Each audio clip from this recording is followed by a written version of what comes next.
Hey, what's up, everybody? This is John Big Dog Wagner coming at you. I am currently in North Dakota. It's cold, snow and ice on the ground. So before I get to, oh, you're idling your truck. Yes, I'm idling my truck. It's cold outside. Anyway, reason why I'm doing this video, I want to talk about a few facts. A lot of assumptions out there. I get guys that hit me up with assumptions all the time.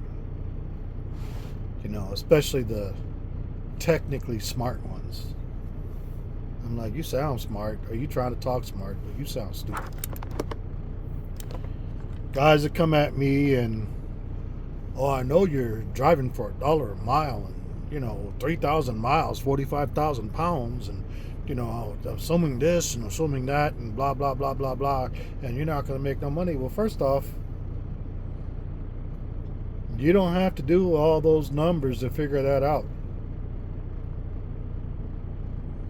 You could do it on 100 miles. 100 miles, $1 a mile is $100. To drive 100 miles, the average truck gets 7 miles to the gallon. That's 15 gallons. 15 gallons at these gas prices, you're looking at $105 or more. At the old gas prices, you're looking at $75 or more. $100 a mile, $1 a mile, $100, $1 a mile. At these gas prices, you're broke before you even got started. At the old gas prices, it'll cost you $75 to do 15 gallons. Company gets 25%. It's $100. You're broke. But you're making all these assumptions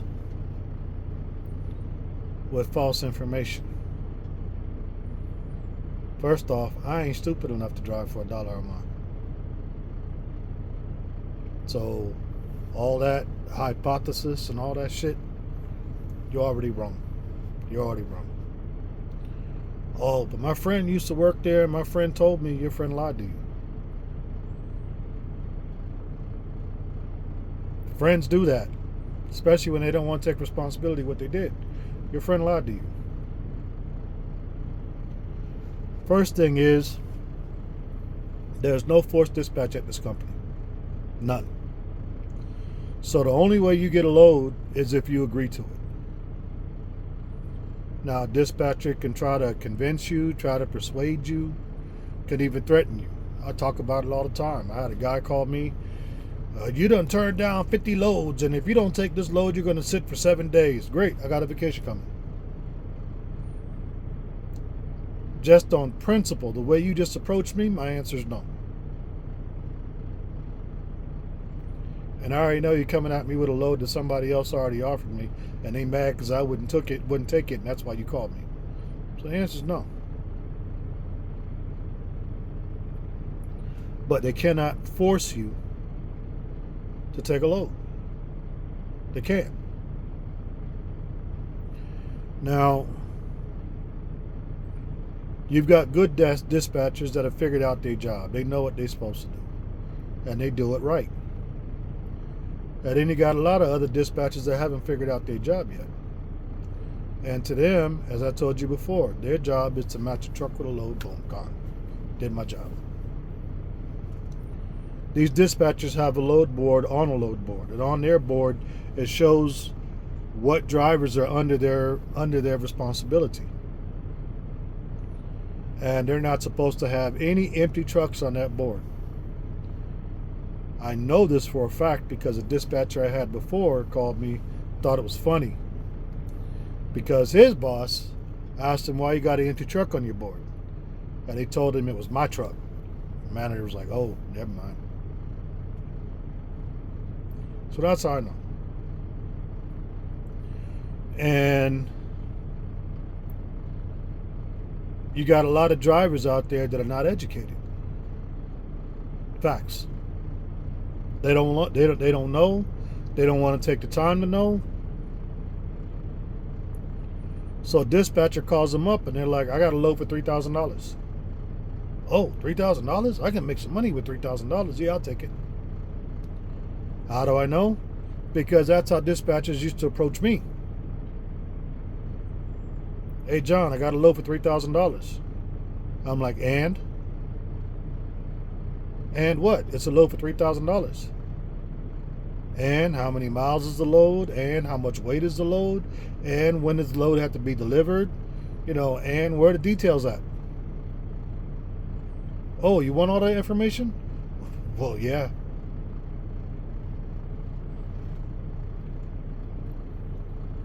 There you should just calling people up. I got a load for $3,000. $3,000, yeah, I'll take it. And there are drivers who will do just that. I used to know one personally. He took that load and they still got that load on the board. I've been here for a year and a half and that load is still on the board. Going from Georgia to Tacoma, Washington, 2,800 miles, 3,000 miles. When he took it, it was $4,000. Last time I saw it, it was there for $3,500. And people still taking it. It's there. It's a 3,000 mile run, 2,800 miles. If you got any deadhead, you might as well say 3,000 miles.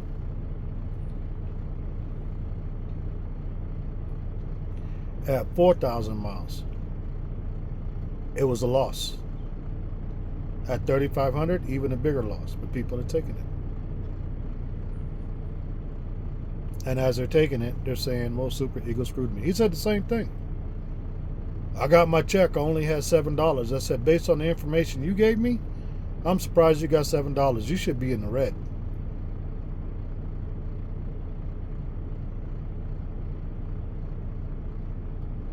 But it's the company's fault. The company is scamming people. Who scammed you to take a load without knowing the information for the load?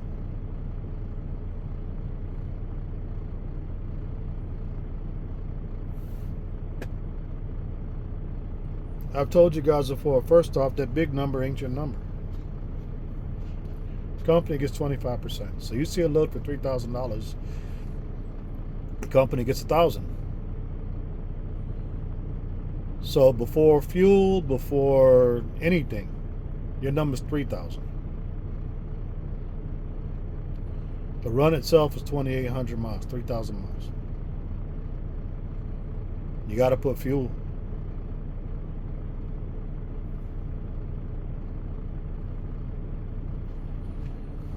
And it still goes on today because my dispatcher called me about a load and, how much will you take for this load? Blah, blah, blah, blah, blah. I give her a price.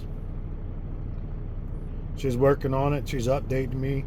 I got him up to this amount. I'm trying to push him for more. Got him to this amount, trying to push him for more. And all of a sudden, the load is gone at the original listed price. Some dummy took the load because they looked at the big number. Dispatcher did his job. Load, truck, boom, job done.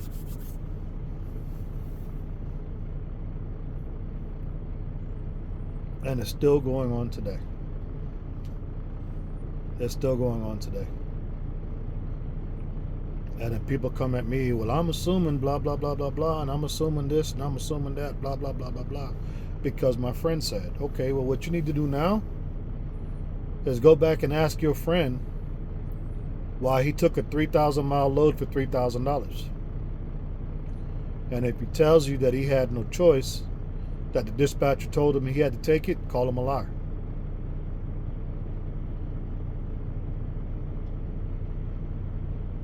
Because a dispatcher can't give you nothing until you say, yes, I'll do it. There's no forced dispatcher. There is no forced dispatcher. And those are the facts. Those are the facts. And I say no so much that, like I said, when the manager asked my dispatcher, why you got an empty truck on your board? That's John's truck. Oh, okay, never mind.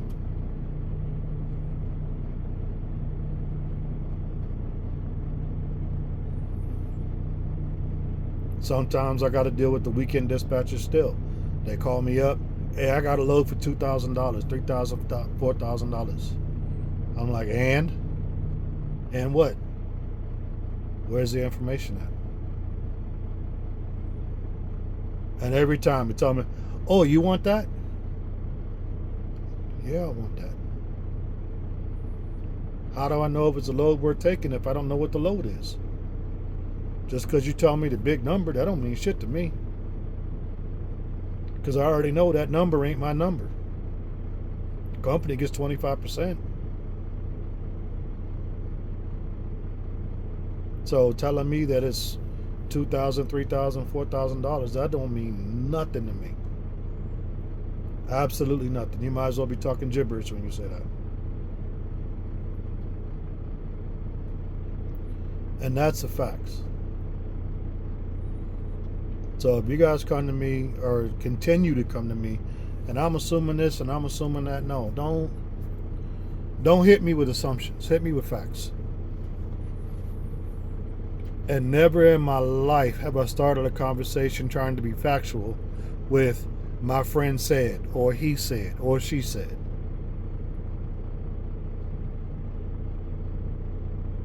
In the courts, they call that hearsay, and it's inadmissible.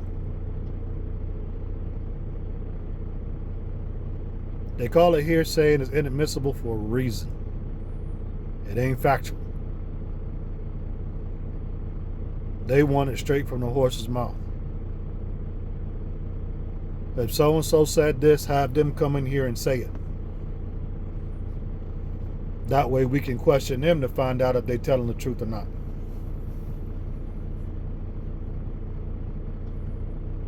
So he said, she said, whoever said. Because I know the way the company runs. I know the good and the bad with the company. So the moment you come at me with some stupid, no, that ain't the way it works.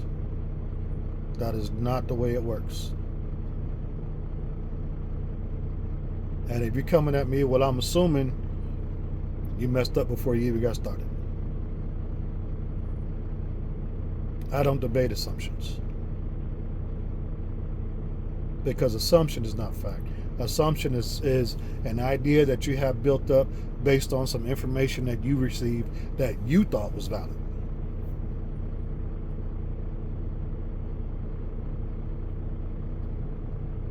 But the bottom line is you don't know me. And because you don't know me, how can you assume what I'm doing? That's like a guy, I brought it up to begin. A guy said something about me idling my truck. You're talking about fuel prices and you're idling your truck. You don't know why I'm idling my truck. You don't know how long I plan on idling my truck. You don't know if I'm idling my truck to take the chill off because it's cold outside. If I'm just trying to cool it off because it's hot outside. You don't know if I'm idling my truck because I'm about to do my air fryer. And my air fryer, because of the energy it takes, the inverter's not enough, so I have to have the truck on. You don't know if I got my truck on for the comfort of my wife, and as soon as I get off this video, we about to go bounce and run around town and get a hotel or whatever. You don't know. You don't know if I plan on idling my truck all night. You don't know if I plan on idling my truck for 5 minutes.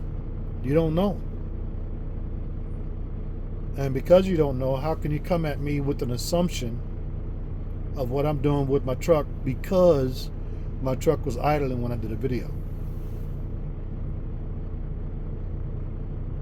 It's an assumption.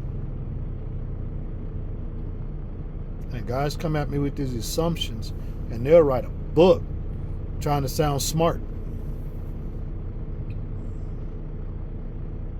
It's an assumption. It's not fact. And it's not fact because you don't know. Anyway, that's all I want to talk about. Y'all have a good night. Be safe out there. I'm out.